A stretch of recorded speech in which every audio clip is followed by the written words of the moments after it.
Something to die for, write poems and cry for, and I won't be ashamed. My sole purpose on this earth is to love Roxanne. Does she know?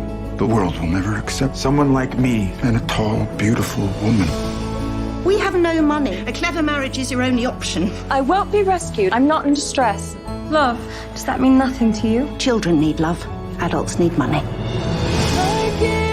I have a confession to make. To me, I am madly in love, perhaps he feels the same. but I've never actually spoken to him. Of your love? Of anything.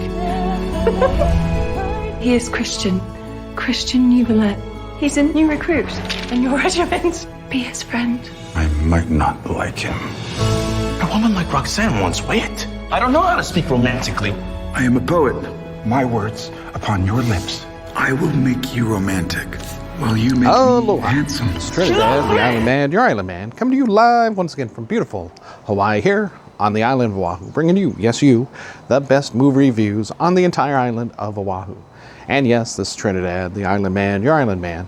And last night I saw, a little late, a week since its release, the new Peter Dinklage movie, yes, the man from Game of Thrones himself, the I drink and I know things, Peter Dinklage, one of the most outstanding performers to come out of Game of Thrones, in his latest new movie, Cyrano.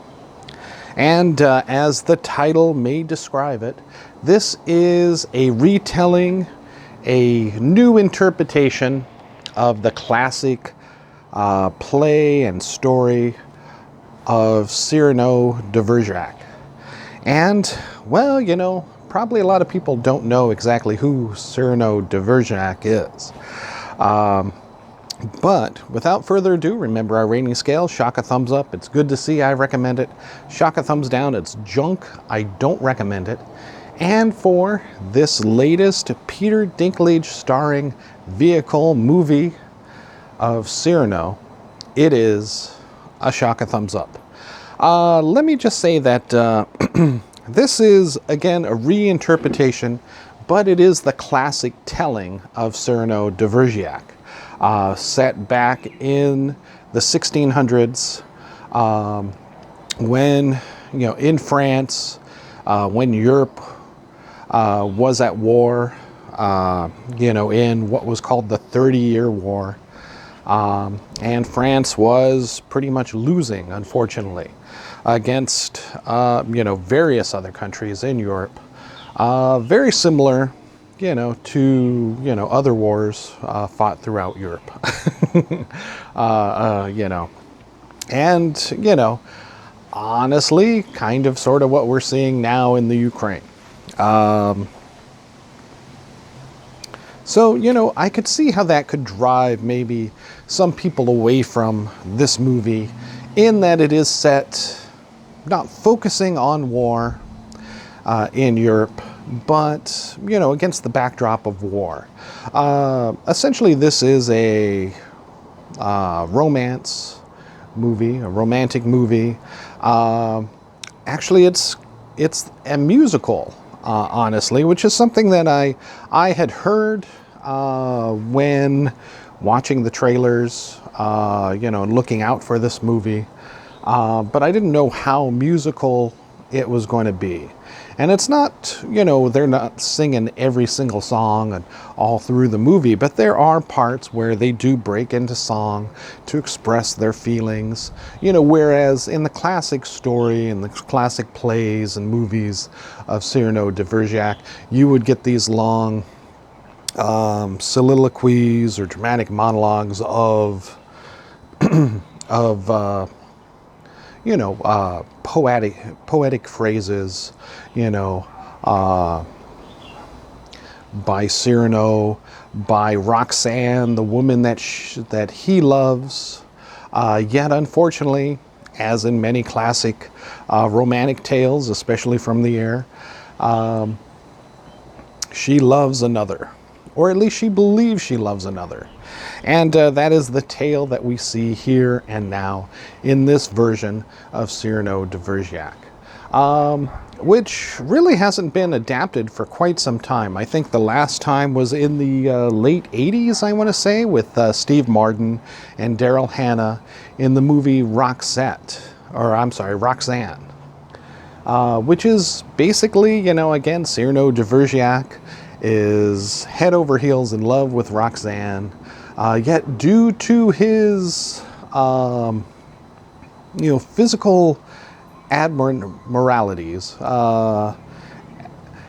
his elongated nose, in the classic plays, in the classic stories, in the Steve Martin show movie, Roxanne, he has a long nose, and thus he finds himself unable to express his love, fearing that the one that he loves, Roxanne, would basically, denounce his love and never wish to see him again, even though, you know, he is secretly in love with her and, you know, is basically her best friend, often giving her advice. I think in the Steve Martin movie, I think at the end, they actually did get together at the end in that version of the story. So that may be the happier version of the story, but it is by far not the truest of the tales. And in Peter Dinklage's movie, Cyrano, it rings much truer to the classic tales. Now, this stars, of course, Peter Dinklage from Game of Thrones, from Avengers: Infinity War. Also, as Roxanne, Haley Bennett, whom I hadn't seen anything in, but she has a fair complexion and a nice singing voice.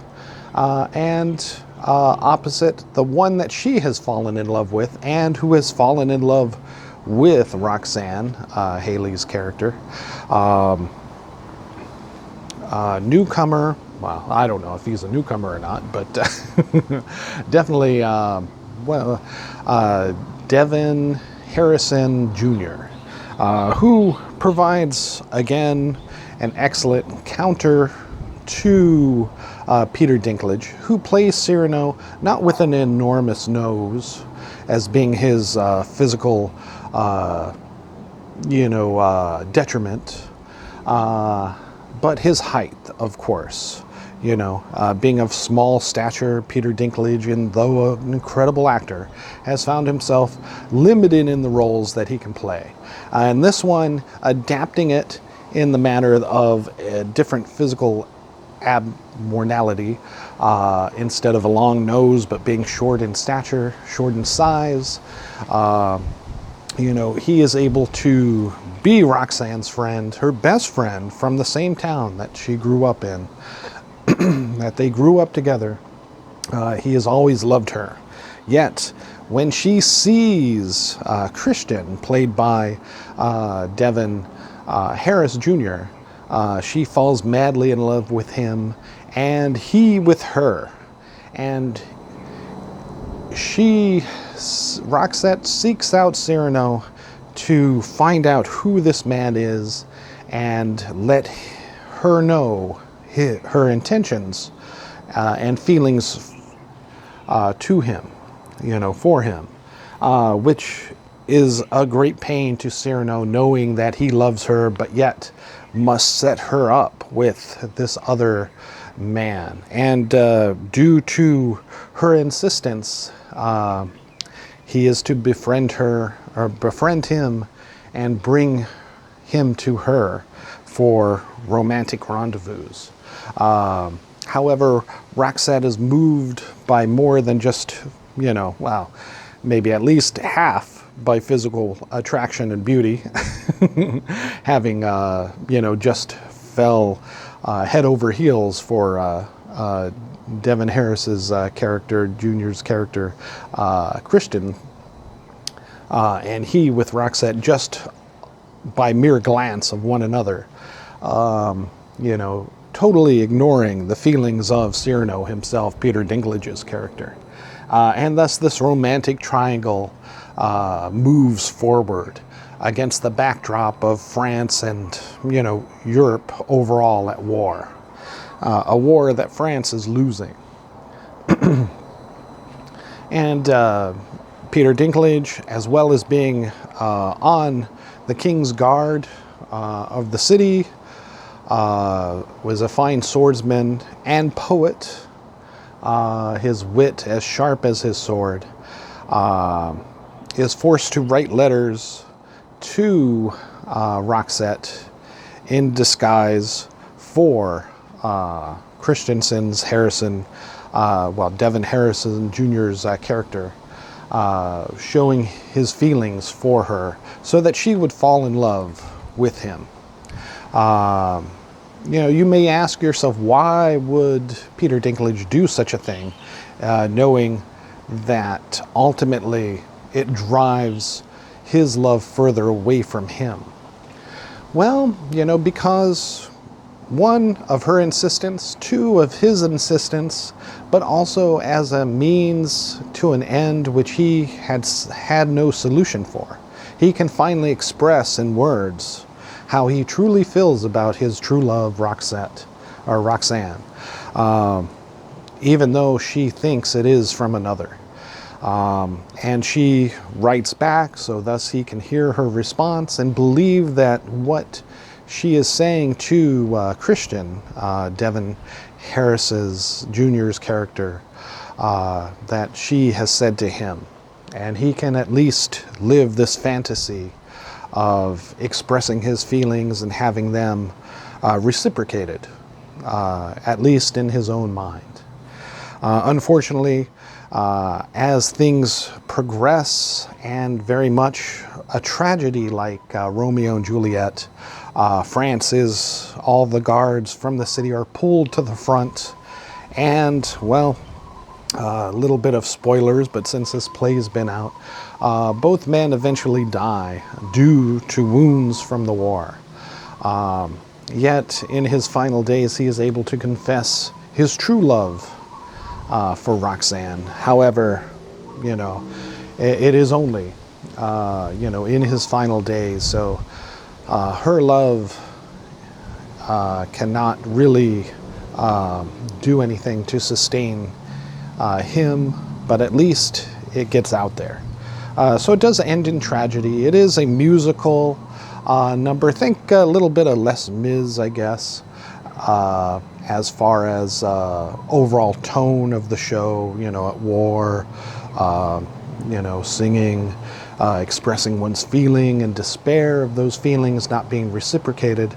But overall, if you're a fan of Peter Dinklage, you really liked him in Game of Thrones, as I did.